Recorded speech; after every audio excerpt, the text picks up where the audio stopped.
Bismillahirrahmanirrahim. Assalamualaikum warahmatullahi wabarakatuh. Alhamdulillahirabbil alamin wa bihi nasta'in wa ala umuri dunya waddin wassalatu wassalamu ala asrafil anbiya'i wal mursalin sayyidina wa maulana Muhammadin wa ala alihi wa sahbihi ajma'in. Rabbi shrah li sadri wa yassir li amri wahlul 'uqdatam min lisani yafqahu qawli. Amma ba'd. Saya Siti Munawarah T 2018-2098 akan menyampaikan materi mengenai histogram.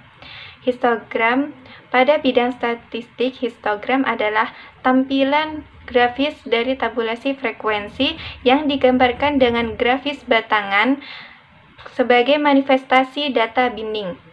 Tiap tampilan batang menunjukkan proporsi frekuensi pada masing-masing deret kategori yang berdampingan dengan teks interval. Histogram adalah grafik yang menampilkan berbagai periode waktu dalam bentuk batangan.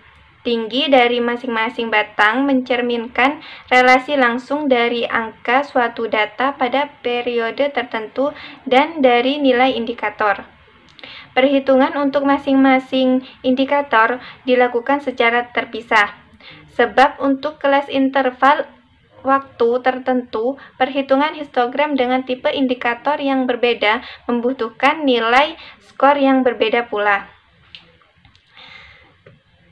Dalam statistika pendidikan, histogram adalah grafik berbentuk batang yang digunakan untuk menggambarkan bentuk dari distribusi frekuensi. Grafik ini terdiri dari sumbu mendatar, yaitu absis atau sumbu X, yang berikan skor atau kelas interval pada sumbu tegak lurus, yaitu ordinat, atau sumbu Y, yang menyatakan frekuensi. Batang yang ditulis pada sumbu datar saling berhimpitan satu sama lain dengan yang lainnya, dengan batas batang berisikan batas-batas skor atau kelas interval.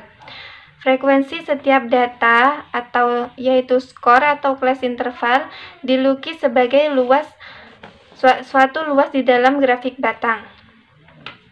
Yaitu contohnya seperti ini. Sumbu Y yaitu sumbu tegak lurus, sumbu X yaitu sumbu yang mendatar. Sumbu Y ini berisi frekuensi dan sumbu X berisi skor atau kelas interval. Nah, setiap kelas interval ini, batang pada kelas interval ini tingginya sesuai dengan frekuensi. Saya akan menyebutkan langkah-langkah membuat grafik histogram. Yang pertama yaitu memberi nama absis atau sumbu mendatar X dengan skor dan ordinal atau sumbu tegak lurus Y dengan frekuensi. Yang kedua yaitu menyusun skor atau kelas interval dari skor kecil ke skor besar.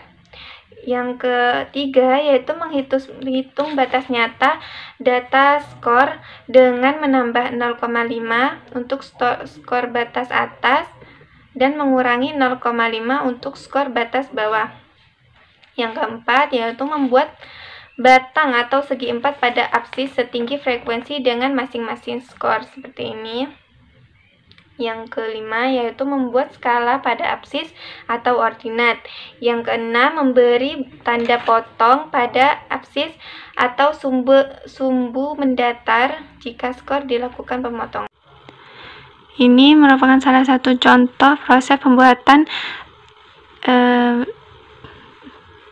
grafik histogram. Yang pertama kita membuat tabel distribusi frekuensi. Terus kita menggunakan cara-cara yang saya sebutkan tadi. Nah, maka jadilah grafik histogram yang seperti contoh ini. Sekian presentasi dari saya, kurang lebihnya mohon maaf. Wassalamualaikum warahmatullahi wabarakatuh. Bismillahirrahmanirrahim. Di sini saya akan menjelaskan mengenai poligon. Poligon itu juga bisa disebut dengan banyak sudut, yakni suatu bentuk datar yang bergabung membentuk rantai tertutup atau sirkuit. Poligon yang dimaksud di sini ialah yang digunakan sebagai kerangka dasar pemetaan yang memiliki titik-titik, di mana titik tersebut akan membentuk sebuah koordinat X dan Y. Dan dalam pembuatan poligon kita selalu menggunakan titik tengah, tidak menggunakan batas nyata seperti histogram. Jika histogram kita akan menggunakan batas nyata atau batas kelas yang nyata, tapi jika poligon kita akan menggunakan titik tengah. Selanjutnya saya akan menjelaskan mengenai jenis-jenis poligon. Di sini saya akan menjelaskan 3 jenis poligon, yaitu poligon terbuka, poligon tertutup, dan poligon bercabang. Baik. Poligon terbuka ialah di mana dia memiliki serangkaian garis yang berhubungan dan tidak kembali ke titik awal. Jadi titik awal dan titik akhir dia tidak akan sama. Contohnya seperti ini. Nih, di sini saya sudah membuat poligon terbuka. Jadi di sini adalah frekuensinya dan di sini adalah titik tengahnya. Jadi garis yang berhubungan ini tidak kembali ke titik awal. Jadi titik awal dan titik akhir itu tidak sama. Selanjutnya yang nomor 2 ialah poligon tertutup. Poligon tertutup ini di mana garis yang berhubungan atau garis yang terhubung itu kembali ke titik awal, sehingga dia akan membentuk banyak sudut. Dan titik awal dan titik akhir dia akan sama. Seperti ini contohnya. Di sini adalah titik awal dan garis yang terhubung ini akan kembali ke titik awal. Jadi titik awal dan titik akhir dia akan sama dan dia membentuk banyak sudut. Selanjutnya ialah poligon bercabang. Poligon bercabang ini di mana dia dapat mempunyai satu atau lebih titik simpul di mana cabang itu terjadi. Jadi ini contohnya. Di sini contoh dari poligon bercabang. Jadi di mana cabang itu terjadi, maka dia disebut dengan titik simpul. Dan poligon bercabang ini tidak hanya memiliki satu titik simpul, jadi bisa lebih dari satu titik simpul. Baik, selanjutnya saya akan menjelaskan mengenai poligon frekuensi. Poligon frekuensi ialah suatu grafik garis yang menghubungkan titik tengah dari tiap sisi. Adapun langkah-langkah untuk membuat poligon frekuensi ini ada 3. Yakni yang pertama, kita tentukan dulu titik tengahnya. Yang kedua, kita buat tabel seperti histogram, tapi di situ sudah disertai dengan titik tengah yang sudah kita temukan sebelumnya. Yang ketiga, barulah kita buat grafik garis dengan melihat tabel yang sudah kita buat. Jadi contohnya seperti ini. Di sini ada nilai. Di sini ada nilai 45 sampai dengan 51 dan frekuensinya 1. 56 sampai dengan 58 frekuensinya 2.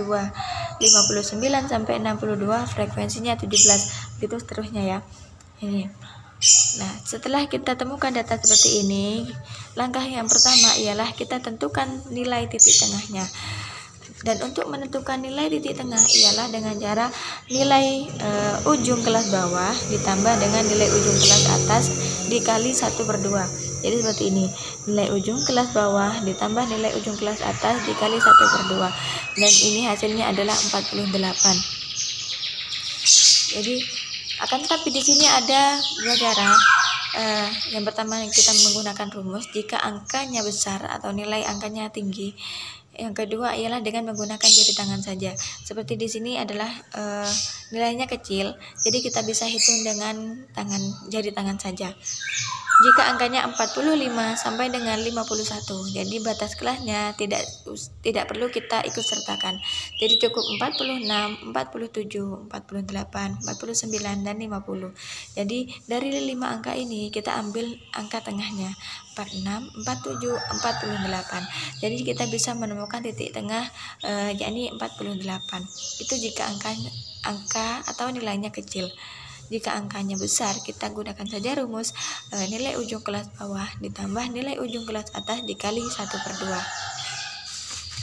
Ya, jika kita sudah menemukan titik tengahnya, selanjutnya kita buat tabel. yang sudah disertai dengan titik tengahnya. Di sini nilainya, di sini frekuensinya, dan di sini titik tengah yang sudah kita temukan. Jika sudah membuat seperti ini, langkah terakhir kita tinggal buat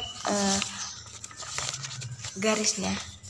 Jadi di sini merupakan frekuensinya, di sini merupakan titik tengahnya. Selanjutnya kita hubungkan titik-titik ini sehingga dia akan membentuk garis atau kurva. Nah, mungkin cukup itu yang bisa saya sampaikan, kurang lebihnya saya mohon maaf, dan jika masih ada yang kurang jelas nanti bisa ditanyakan di sesi diskusi. Terima kasih. Bismillahirrahmanirrahim. Assalamualaikum warahmatullahi wabarakatuh. Perkenankan, saya Binti Solihan NIMT 2018-2091. Baik, di sini saya akan menjelaskan mengenai grafik simetris, di mana dalam bidang statistik pasti kita pernah mempelajari yang namanya penyajian data. Di dalam penyajian data pasti juga membutuhkan yang namanya sebuah tabel, grafik, maupun diagram.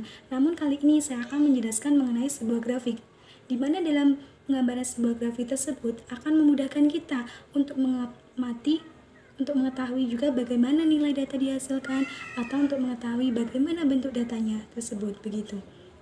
Kemudian, dalam penyajian data dalam bentuk grafik ini menggambarkan data secara visual dalam sebuah gambar, yakni gambar grafik. Dalam bidang statistik juga, dalam distribusi data digunakan untuk mempelajari nilai-nilai dalam penyajian data. Namun, ada yang unik dalam distribusi data, yakni salah satunya mengenai simetris, di mana dalam simetris ini nilai antara mean, modus, median itu saling bertepatan satu sama lain. Lalu apa itu nilai mean? Yakni nilai mean adalah nilai rata-rata dari keseluruhan nilai. Kemudian nilai median itu yakni nilai tengah, sedangkan nilai modus yakni nilai yang sering kali muncul. Namun secara praktisnya sulit untuk menemukan distribusi grafik simetris. Mengapa? Karena distribusi yang paling sering diamati yakni distribusi grafik asimetris. Apa itu asimetris? Yakni distribusi data di mana rata-rata tidak bertepatan dengan puncak distribusi di data, dan salah satu ekornya itu lebih panjang, berbeda dengan yang lainnya, begitu. Namun mengenai distribusi asimetris ini akan lebih detail dijelaskan oleh pemateri yang terakhir. Selanjutnya yakni mengenai langkah-langkah. Bagaimana langkah-langkah ketika kita membuat sebuah grafik? Ada beberapa langkah-langkahnya, yakni yang pertama kita membuat sumbu offset dan sumbu ordinat. Jadi dalam kita membuat sumbu absid ini biasa disebut dengan sumbu X, sedangkan sumbu ordinat ini biasa disebut dengan sumbu Y.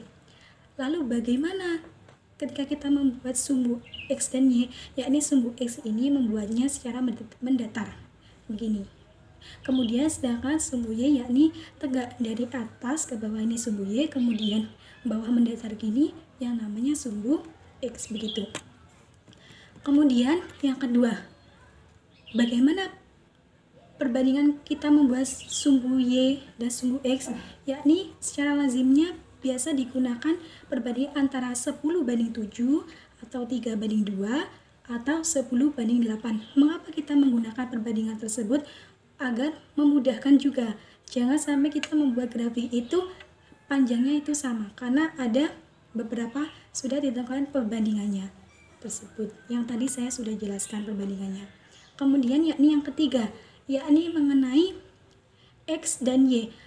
Digunakan untuk apa nilai X dan Y? Yakni nilai X itu dicantumkan untuk nilai sebuah datanya, sedangkan sumbu Y ini digunakan untuk memberi nama nilai sebuah frekuensi, begitu.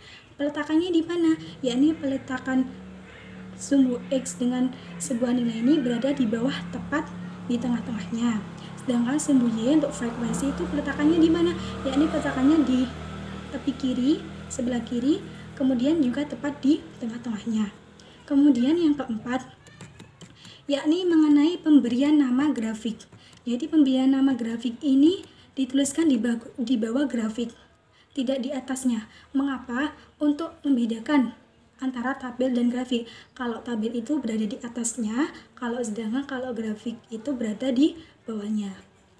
Penulisan nama pada grafik ini perlu dilakukan agar orang yang membaca itu dapat mengetahui dengan cepat grafik apa yang telah dibuat, begitu. Kemudian dengan kita berpedoman dengan langkah-langkah dalam pembuatan grafik tersebut akan memudahkan kita untuk memahami dengan mudah bagaimana grafiknya, terus bentuk data grafiknya itu seperti apa, begitu. Kemudian untuk mengetahui bagaimana contohnya sebuah grafik itu akan dijelaskan oleh materi selanjutnya.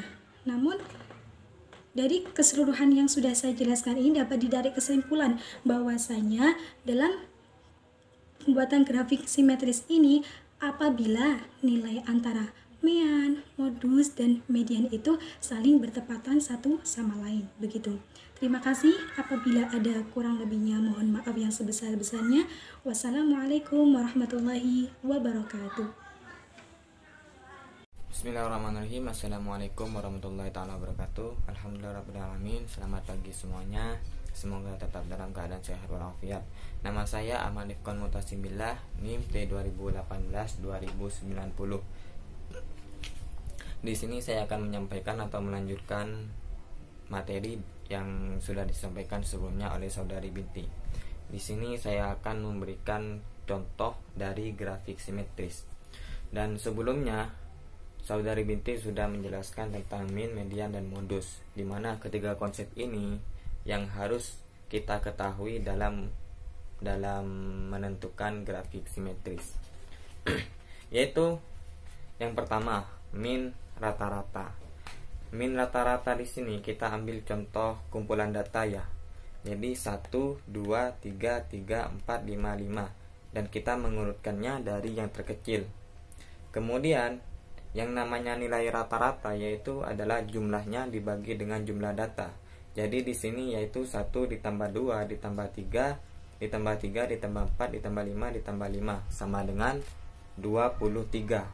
Kemudian dibagi dengan jumlah data yaitu ada 1, 2, 3, 4, 5, 6, 7. Ada 7.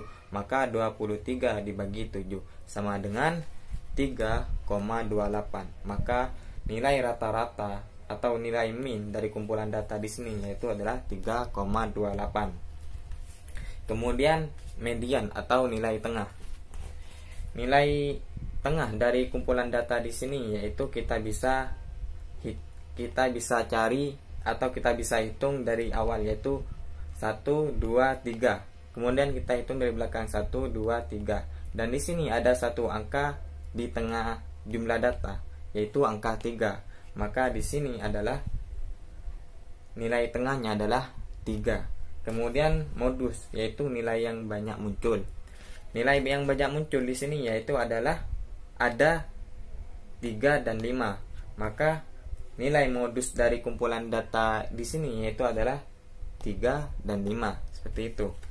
Kemudian masuk kepada grafik simetri atau distribusi. Yang pertama yaitu jika rata-rata atau mean sama dengan median sama dengan nilai mean sama dengan nilai median dan sama dengan nilai modus, maka akan terbentuk simetri seperti gambar di sini. Atau teman-teman bisa lihat contohnya di makalah. Jadi di sini yaitu nilai mean sama dengan nilai median sama dengan nilai modus. Terbentuk simetri seperti ini yaitu di tengah. Dan kemudian di sini ada nilai modus, ada nilai median, nilai mean. Dan ini yang disebut dengan simetri, distribusi simetri. Kemudian yang kedua yaitu adalah jika nilai mean lebih besar dari nilai median atau lebih besar dari nilai modus, maka akan terbentuk grafik simetri seperti ini.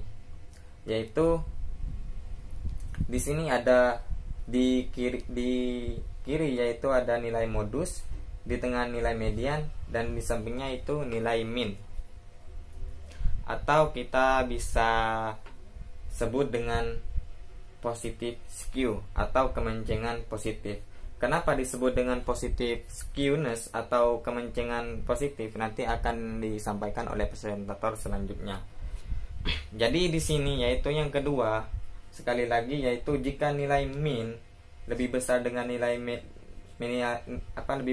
dari nilai median dan nilai median lebih besar dari nilai modus, maka akan terbentuk simetri seperti ini. Kemudian yang Kemudian yang selanjutnya yaitu adalah jika nilai min atau nilai rata-rata lebih kecil dari nilai median dan nilai median lebih kecil dari nilai modus, maka akan terbentuk simetri seperti ini, atau teman-teman lebih jelasnya bisa lihat di makalah, yaitu akan menceng ke kiri atau disebut dengan negative skewness. Dan di sini yaitu akan terurut dari kanan, yaitu modus, dan dilanjutkan dengan median, kemudian dilanjutkan dengan min. Nah, di sini yaitu adalah contoh dari nomor 3 atau negative skewness, di mana min lebih kecil nilainya daripada nilai median dan nilai median lebih kecil nilainya daripada modus. Dan untuk lebih singkatnya yaitu begini. Jika nilai min 3 dan nilai median itu 3, nilai modus 3, maka ini masuk kepada distribusi simetri. Dan jika nilai median 3, kemudian nilai median 2 dan nilai modus 1, maka akan masuk kepada distribusi positive skewness atau kemencengan positif. Kemudian jika nilai min itu lebih kecil, jika nilai min itu 1 dan nilai median itu 2 dan nilai median itu 3, maka disebut dengan negative skewness atau kemencengan negatif. Jadi seperti itu. Singkatnya seperti itu ya. Kemudian ada juga di sini yaitu jika grafik tidak simetris atau menceng ke kiri atau ke kanan, maka biasanya akan berlaku hubungan antara rata-rata, median, dan modus. Jadi di makalah itu gak ada contohnya. Di sini saya akan menyontohkan dalam buku, yaitu akan terbentuk grafik seperti ini, di mana grafik itu tidak simetris, yaitu menceng ke kiri dan juga menceng ke kanan. Nah, di sini yang disebut dengan grafik asimetris seperti itu. Itu saja dari saya. Assalamualaikum warahmatullahi taala wabarakatuh. Baik, bismillahirrahmanirrahim. Assalamualaikum warahmatullahi wabarakatuh. Nama saya Riki Anwari, NIM T2017-2075. Ini saya dari kelompok 4. Nah, dan di sini saya akan menjelaskan tentang menceng atau skewness. Nah, apa itu menceng? Nah, kemencengan atau kecondongan adalah tingkat ketidaksimetrisan atau kejauhan simetri dari sebuah distribusi. Nah, sebuah distribusi yang tidak simetris akan memiliki rata-rata, median, dan modus yang tidak sama besarnya. Nah, sehingga distribusi akan terkonsentrasi pada salah satu sisi dan kurvanya akan menceng. Nah, kemencengan mempengaruhi letak nilai rata-rata hitung, median, dan modus. Mungkin sudah dijelaskan oleh teman-teman saya sendiri dari kelompok 4 dari berbagai grafik yang sudah dijelaskan. Nah, salah satunya yakni grafik simetris, yang mana grafik simetris ini sama rata. Nah, sedangkan di menceng, kemencengan atau kecondongan di sini terdapat 2 kemencengan. Ini yang pertama, kemencengan positif yang mana memiliki kecondongan ke kanan, dan kemencengan negatif yang memiliki kecondongan ke kiri. Nah, jika distribusi memiliki ekor yang lebih panjang ke kanan daripada yang ke kiri, maka distribusi disebut menceng ke kanan. Nah, yang saya sudah jelaskan barusan bahwasanya jika distribusi memiliki ekor yang lebih panjang ke kanan daripada yang ke kiri, maka distribusi disebut menceng ke kanan atau memiliki kemencengan positif. Nah, begitu pula sebaliknya, jika distribusi memiliki ekor yang lebih panjang ke kiri daripada yang ke kanan, maka distribusi disebut menceng ke kiri atau memiliki kemencengan negatif. Oke, baik, dilanjut ya. Nah, untuk contoh dari kemencengan itu sendiri, kami sudah mencantumkan di makalah, yang mana di sana terdapat 2 contoh dari menceng ke kiri, menceng ke kanan. Nah, bisa dilihat di makalah yang kami sudah sebarkan di grup ya. Oke, lanjut. Nah, untuk mengetahui bahwa konsentrasi distribusi menceng ke kanan atau menceng ke kiri dapat digunakan metode-metode. Nah, untuk metode yang pertama yakni koefisien kemencengan Pearson. Nah, koefisien kemencengan Pearson merupakan nilai selisih rata-rata dengan modus dibagi simpangan baku. Nah, jadi silakan dicek di makalah. Di sana sudah terdapat rumus-rumusnya ya. Rumus koefisien kemencengan Pearson dirumuskan sebagai berikut. Nah, di sana nanti akan dijelaskan oleh makalah itu sendiri. Nah, jadi untuk yang kedua yakni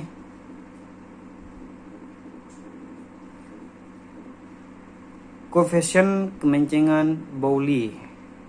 Nah, koefisien kemencengan Bowley berdasarkan pada hubungan kuartil yakni Q1, Q2, dan Q3. Nah, dari sebuah distribusi. Nah, koefisien kemencengan Bowley sering disebut juga kuartil koefisien kemencengan. Nah, dirumuskan apabila nilai SKP dihubungkan dengan keadaan kurva. Nah, jadi untuk contoh dan rumusnya semuanya sudah ada di makalah. Tadi tinggal kita bagaimana cara memahami di bahasa makalah. Nah, seperti itu. Mungkin cukup sekian dari saya. Selebihnya kurang mohon maaf. Wassalamualaikum warahmatullahi wabarakatuh. Bismillahirrahmanirrahim. Assalamualaikum warahmatullahi wabarakatuh. Saya Muhammad Ismail Sukni dari kelompok 4 NIM T2017 2020. Saya di sini akan melanjutkan dari presentasi sahabat saya Muhammad Riki Antari yang tadi menjelaskan tentang grafik kemencengan dan beberapa caranya. Diketahui bahwasanya grafik kemencengan adalah grafik yang mengalami ketidaksimetrisan atau garis simetri yang jauh dari distribusi, sehingga nantinya akan menyebabkan adanya kemencengan ke kanan yang itu adalah kemencengan positif atau kemencengan ke kiri yang itu disebut dengan kemencengan negatif. Dari sini tadi sudah dijelaskan sama sahabat saya seperti bahwasanya cara melihat atau mengetahui bahwasanya apakah kemenceng ini ke kanan yang positif atau negatif. Jadi sudah dijelaskan 2 cara melihat atau mengetahui bagaimana. Sekarang saya akan menjelaskan tentang caranya melihat kemencengan kiri dan kanan dengan cara ketiga. Untuk cara yang ketiga dari mengetahui kemencengan tersebut itu ada yang namanya koefisien kemencengan persentil. Koefisien kemencengan persentil ini didasarkan atas hubungan antar persentil yaitu P90, P50, dan P10. Diketahui juga bahwa persentil adalah bagian-bagian dari terkecil sampai yang terbesar itu dari 10 sampai 100 sebuah distribusi. Dan karena itu koefisien persentil menjadi rumus yang digambarkan dengan SKP. SKP ini menunjukkan koefisien kemencengan persentil. Bagaimana cara mengetahui koefisien kemencengan persentil? Rumusnya adalah P90 dikurangi P50 dengan huruf yang nantinya dikurangi dari hasil P50 dikurangi P10.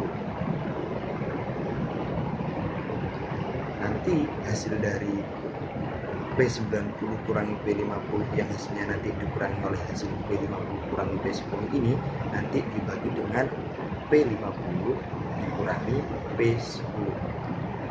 Hasil ini akan hasil dari rumus ini akan menghasilkan tentang kemencengan tersebut apakah ke kanan yaitu positif atau ke kiri yaitu kemencengan negatif.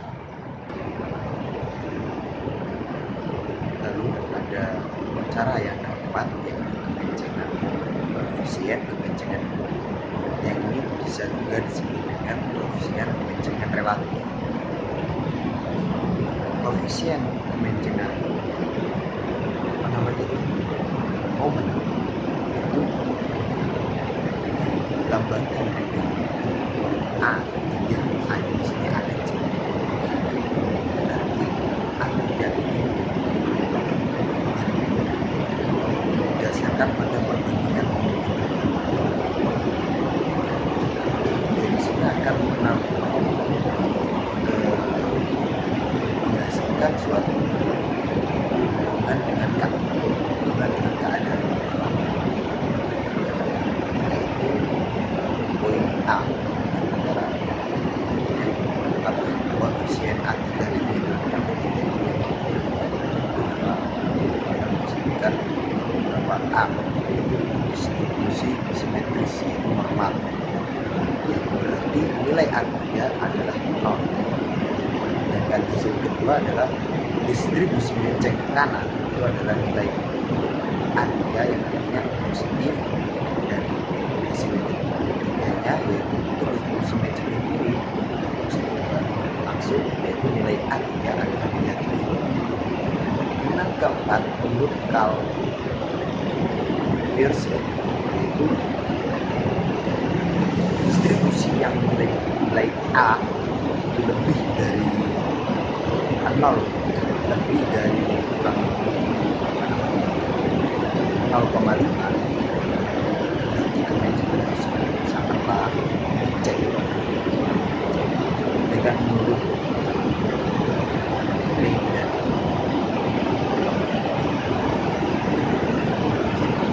itu variasi antara kelompok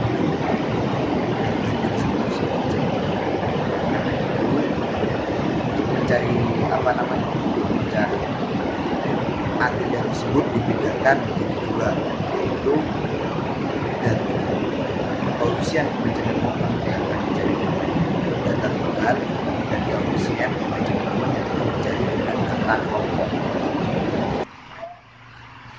Untuk koefisien kemencengan dengan data tunggal, rumusnya adalah A3 yaitu koefisien kemencengan momen itu sama dengan M3 kuadrat per S3 kuadrat, yang hal itu sama dengan adalah setengah mean itu dikali hasil dari X kurangi